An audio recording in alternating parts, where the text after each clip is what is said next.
Monica. A Santa Barbara parklet ruled in violation by the city is one of 6 coming down next month. News Channel reporter John Palmentary joins us now live. And John, you found out this one is up for sale. This parklet here on Victoria Street at Cadario Restaurant had 2 violations, and while they were fixed, it was after the deadline. And with that, it has to come down. It was just a nice space to enjoy, unfortunately anyway, it has to go. After weeks of issues over fully meeting ADA access guidelines for those who are mobility challenged, this Santa Barbara parklet is coming down. The owner of Cadario Restaurant on Victoria Street, Dario Ferlati, says the lip on the ramp to go into the parklet popped up a half an inch after the rain soaked the wood, and a table they purchased to comply had brackets underneath, making it unacceptable.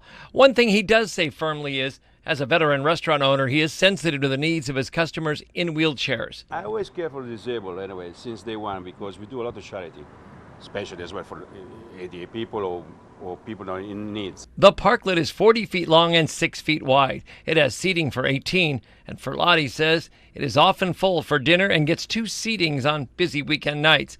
It now either has to come down and tossed, or he is selling it. In true Italian fashion, Ferlati says, "Make me an offer I can't refuse."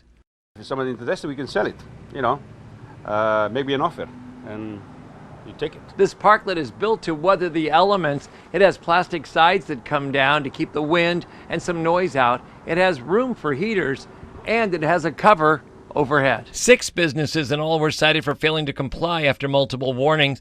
The others were Foxtail on Coda Street, Taza on Lower State Street, the Courthouse Tavern on Anapamu, Trattoria Vittoria on Victoria Street, and Folded Hills Winery on Coast Village Road. When this issue came to the City Council last week, the Access Advisory Committee was fed up with the months-long process and leaned towards saying it was illegally at the tipping point. None of you have ever taken sufficient action to correct the problem of your making. At every opportunity, you have chosen to put the financial interests of a few above the civil rights of many. The loss of the parklet will mean less hours for the servers assigned here and others.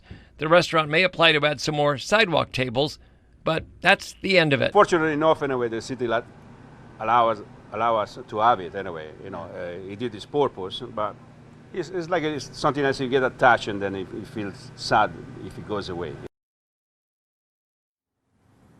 We now know that this one will be coming down on June 6th or before if it's sold off. They really wanted to keep it up through graduations at the high school to fill it up with some more business, but that was not allowed. Folded Hills is already gone with their parklet. That leaves 4 others, and it's still unclear what they're going to do, but the deadline is June the 8th. Reporting live on Victoria Street in downtown Santa Barbara, I'm News Channel reporter John Palmentary. All right, thank you, John. A reminder for drivers coming in